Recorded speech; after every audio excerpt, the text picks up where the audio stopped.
Good morning everyone. आज हम देखने जा रहे हैं D and F block elements, class 12th। जब हम बात करते हैं पीरियोडिक टेबल की, तो पीरियोडिक टेबल में टोटल 4 ब्लॉक्स होते हैं, एस, पी, डी और एफ। यस और पी ब्लॉक को हम कहते हैं representative elements. The member of the s and p blocks are called representative members और द एलिमेंट्स। डी ब्लॉक के एलिमेंट्स को हम कहते हैं द ट्रांजिशन मेटल्स और एफ ब्लॉक एलिमेंट्स को हम कहते हैं inner transition elements.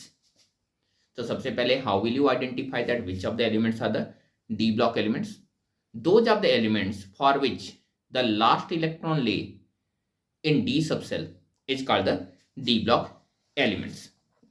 For example, if the electronic configuration of the system is ns1 or 2 and n minus 1 d1 to 10, then that is called the D block element. This is the general electronic configuration for the D block elements.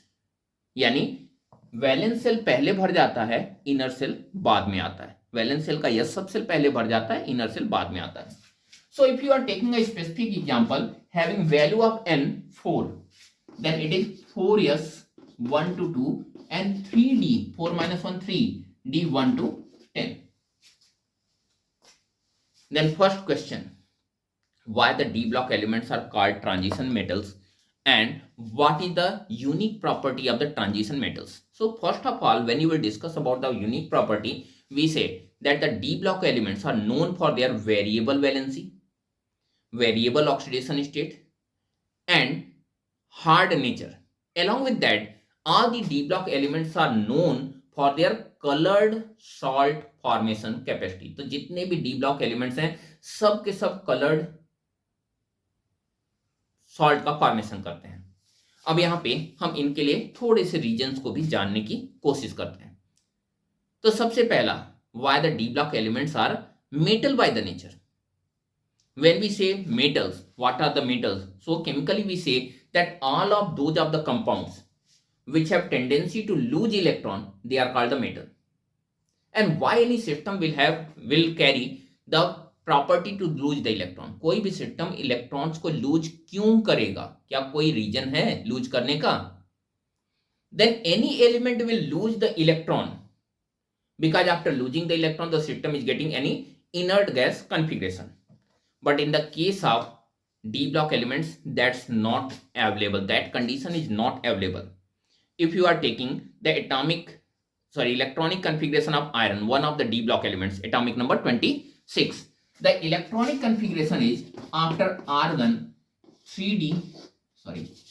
4s2 and 3d6.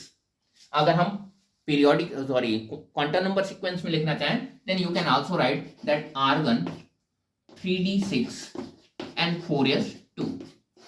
If the 4s is losing 2 electrons, it is not getting inert gas configuration of argon. It is getting the electronic configuration of 3d6, which is not argon 3d6 is not a stable configuration at all.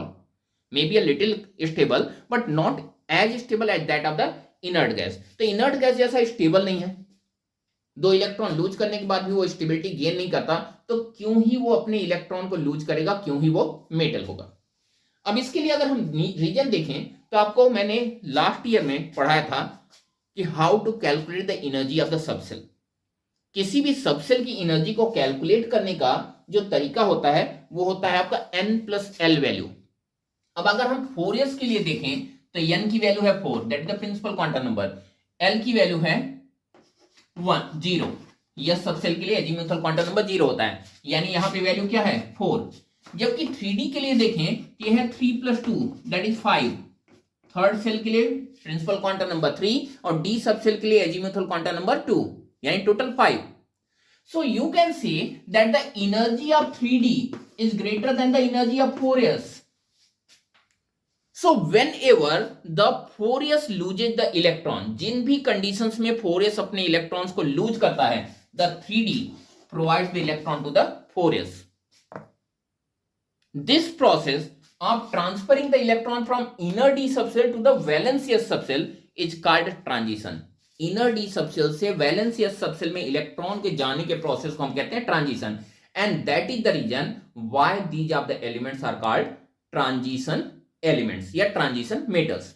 Now why they are metals, जहां पे हम थे शुरू में. अब यहां पे अगर 3d से 4s को इलेक्ट्रॉन देगा, that is the back donation.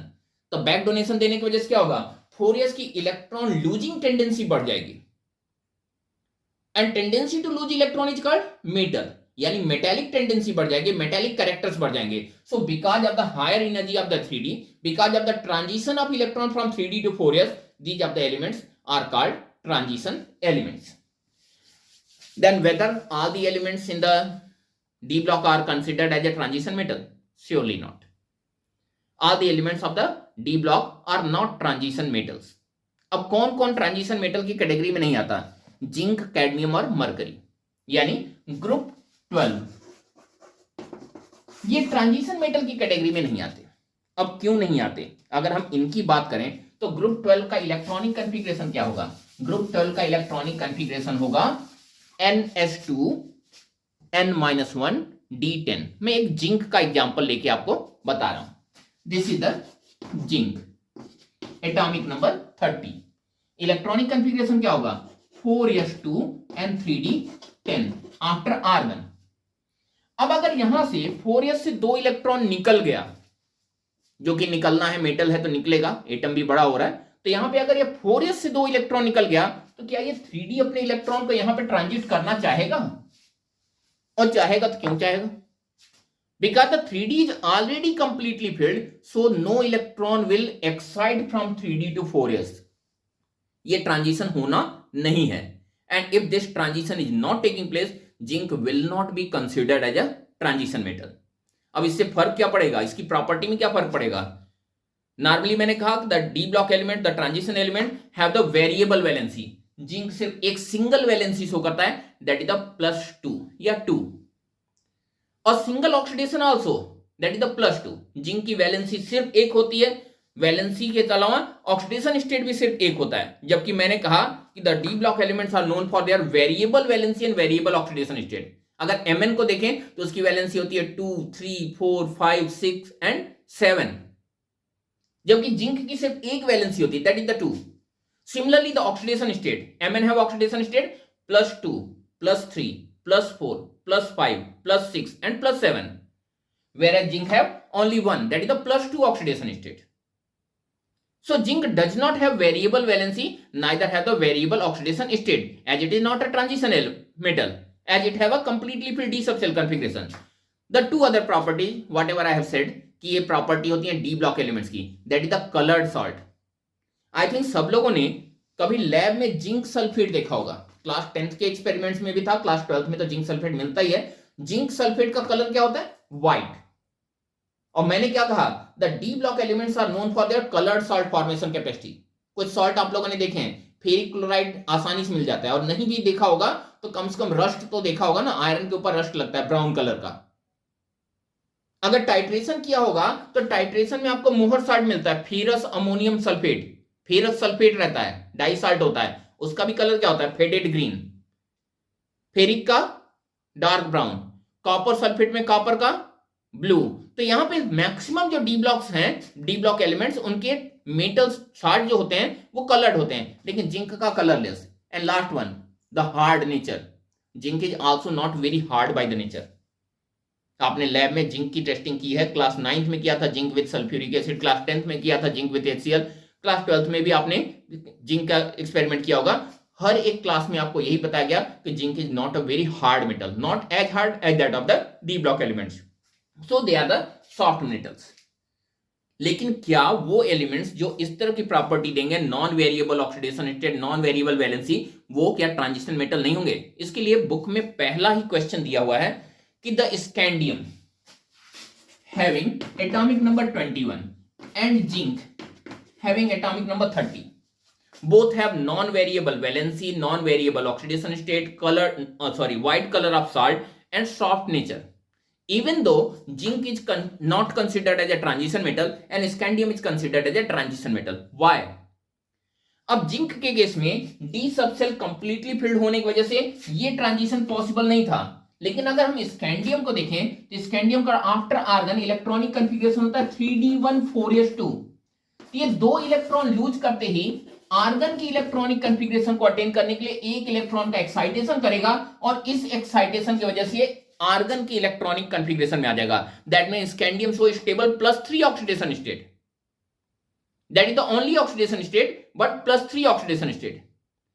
And in the process of attaining the +3 oxidation state, ये एक इलेक्ट्रॉन का ट्रांजिशन करता है 3d से 4s में, and because of that transition, the scandium is considered as a transition metal. Now, when you will talk about the other properties of the d block elements, so हम इन्हीं property से start कर रहे हैं जो हमने आपको बताया। तो सबसे पहली property that is the coloured salt formation capacity.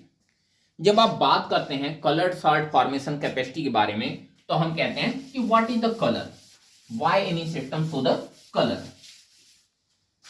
When we talk about the colour we talk about the light, the 7 colours of the light, and those of the 7 colours are the VIBGYOR, violet, indigo, blue, green, yellow, orange and red. ये 7 colour होते हैं।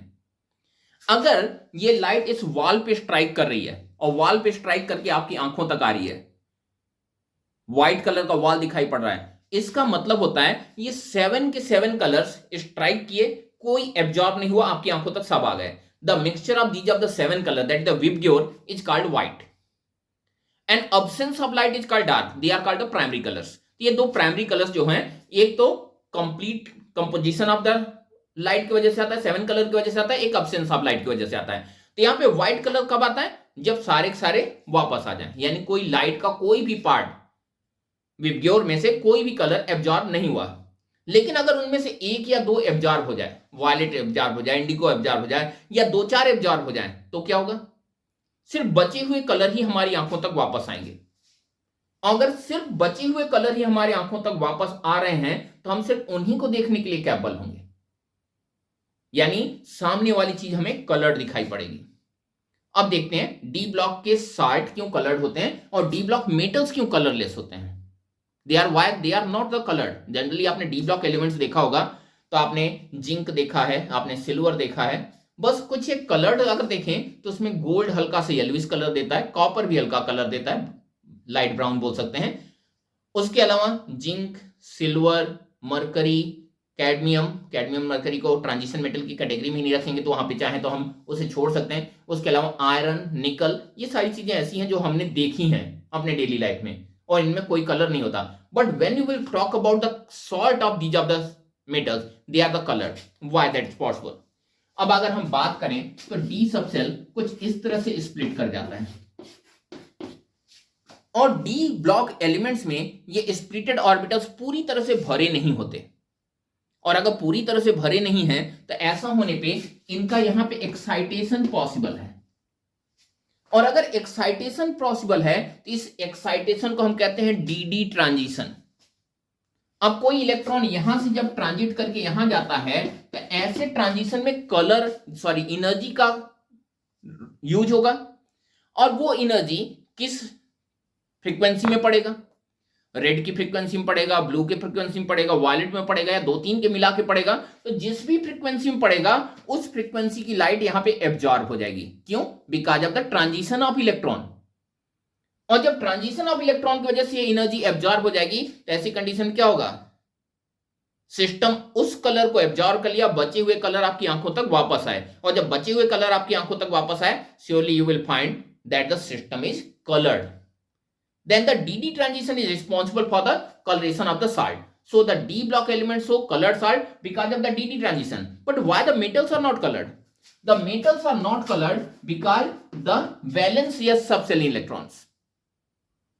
Because the valence S subshell which have the lower energy than the inner D subshell. अगर हम 4s 3D लेके ही करें, compare करें, तो 4s की एनर्जी 3D से कम है, और 4s क्या है, कंप्लीटली फिल्ड, तो इसके इलेक्ट्रॉन एक्साइट हो नहीं रहे हैं और अंदर वाले को एक्साइट होने नहीं दे रहे हैं। और जब अंदर वाले एक्साइट नहीं होंगे तो क्या कलरेशन आएगा? सो because of the valence S subshell the D block metals are not colored, But in the case of their salt, they lose their valence electron, they lose the 4s electron, and because of the region, the system show colored salt. The next property, that is the paramagnetic character. When you will talk about the paramagnetic character,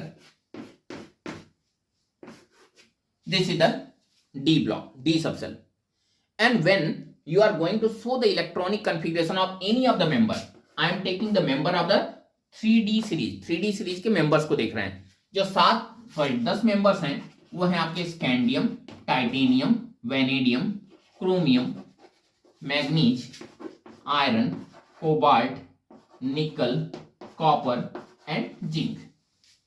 अगर हम यहां से शुरू करें scandium से, ये है आपका 3D1 एंड 4s2. ये 3D सबसेल है और ये 4s सबसेल है. सबसे पहले what are the paramagnetic substances? The substance which have at least a single unpaired electron, they are called paramagnetic. तो देखिए एक अनपेयर्ड इलेक्ट्रॉन यहां दिखाई दे रहा है, यानी क्या है? पैरामैग्नेटिक. कौन? Scandium, having 1 unpaired electron. The next one that is the titanium, 2 unpaired electron. Next vanadium, 3 unpaired electron. लेकिन क्रोमियम के केस में जब आएंगे तो क्रोमियम है वह एक्सेप्शनल इलेक्ट्रॉनिक कॉन्फ़िगरेशन, यानी एक इलेक्ट्रॉन यहां और एक ये. अब ऐसी कंडीशन में आपको पूछता है कि विच of the 3D member is the most paramagnetic, और हमारे दिमाग में क्या स्ट्राइक करता है? Mn के पास 5 इलेक्ट्रॉन है, 5 अनपेयर्ड इलेक्ट्रॉन होगा सबसे ज्यादा डी सबसेल में, और वही सबसे ज्यादा पैरामैग्नेटिक होगा. लेकिन ऐसा नहीं है. क्रोमियम के पास 6 अनपेयर्ड इलेक्ट्रॉन है एक्सेप्शनल इलेक्ट्रॉनिक कॉन्फ़िगरेशन की वजह से. So chromium will be more paramagnetic than the manganese. अब ये आया manganese, 4s2 3d5, 5 unpaired electron. और अभी तक देखा हर एक स्पीशीज में, स्कैंडियम से लेकर मैग्नीज तक, सब में अनपेयर्ड इलेक्ट्रॉन है. पहले में 1, दूसरे में 2, तीसरे में 3, चौथे में 6, फिर 5. अब आयरन 3d6, ये देखिए अभी भी 1, 2, 3, 4 अनपेयर्ड इलेक्ट्रॉन है. अगले में फिर 3 है, अगले में 2 है. और कॉपर के केस में आपका इलेक्ट्रॉनिक कॉन्फ़िगरेशन होता है 3d10 4s1. फिर से देखिए एक अनपेयर्ड इलेक्ट्रॉन 4s में है. यानी अभी तक स्कैंडियम से लेके कॉपर तक सारे एलिमेंट्स के पास एटलीस्ट सिंगल अनपेयर्ड इलेक्ट्रॉन है. लेकिन जिंक के केस में एक भी अनपेयर्ड इलेक्ट्रॉन नहीं है, और वैसे भी जिंक को हम ट्रांजिशन मेटल की कैटेगरी में लेते ही नहीं है. So zinc is not a transition metal. तो आप यहां पे डेफिनेशन में इतना ध्यान रखिएगा कि not all the D block elements are paramagnetic, all the transition metals are paramagnetic. So all the transition elements are paramagnetic. Why they are paramagnetic? Because of the partially filled d subshell configuration, or due to the unpaired electron available in the d subshell, they are paramagnetic by the nature. The next topic is the variable valency and variable oxidation state. When you will talk about the variability, why they are variable with their valency and oxidation state, any of the system will show the variable valency and oxidation state when that system have the different stability condition. अगर वो कई सारी जगहों पे stable हो तो ऐसी condition में हो सकता है. अगर हम एक एग्जांपल लेते हैं, घर से स्कूल जाना है तो घर पे आप स्टेबल हैं और स्कूल में जाके फिर से आपको एक स्टेबिलिटी मिलेगी. वहां पर आपके टीचर्स हैं, आपके दोस्त साथी हैं, आपके सीट्स हैं, सब हैं. रास्ते में अगर कोई और कुछ नहीं है तो आप घर से निकलेंगे, वहां जाएंगे. लेकिन घर से निकलने के बाद आपके दोस्तों का घर भी रास्ते में पड़ता है, तो आप चाहें तो उन दोस्तों के घर पे भी रुक सकते हैं, यानी वहां पर भी कंडीशंस अवेलेबल हैं. एक तो ये कंडीशन है कि डिफरेंट स्टेबिलिटी कंडीशंस हैं, और दूसरा कभी कभार बैक डोनेशन की वजह से भी ऐसा हो जाता है. यानी अगर आपके इस 4s में 2-4 इलेक्ट्रॉन्स हैं, ये है आपका 4s 2 इलेक्ट्रॉन, और यहां पर इस सिस्टम के पास सिर्फ एक इलेक्ट्रॉन है 3d1. ज्यों ही ये 4s के इलेक्ट्रॉन यहां से लूज किए जाएंगे, क्योंकि मेटल्स हैं, लूज करके वैलेंसी अपनी शो करेंगे. ज्यों ही ये अपने इलेक्ट्रॉन्स को लूज करेंगे, लूज करते क्या होगा, ये यहां पे आ जाएगा और इसकी वैलेंसी को क्या करेगा, बढ़ा देगा. ये क्या हो रहा है, due to the transition of electrons they have the variable valency, और due to the transfer of electron from inner d subshell to the valence s subshell, they are capable to show the variable valency and variable oxidation state. Now when we talk about the oxidation state, the d block elements are more stable in their higher positive oxidation state. पिछले सालों में अगर हम PYQ में देखें तो एक question है, what is the difference in the variability of the p block elements and the d block elements. तो नेक्स्ट टॉपिक में, नेक्स्ट वीडियो में हम देखेंगे the why the d block elements are different from the p block element with respect to that of the oxidation number, और दूसरा देखेंगे why the d block elements are more stable at their higher positive oxidation state with other properties. Till then, thank you and have a nice day.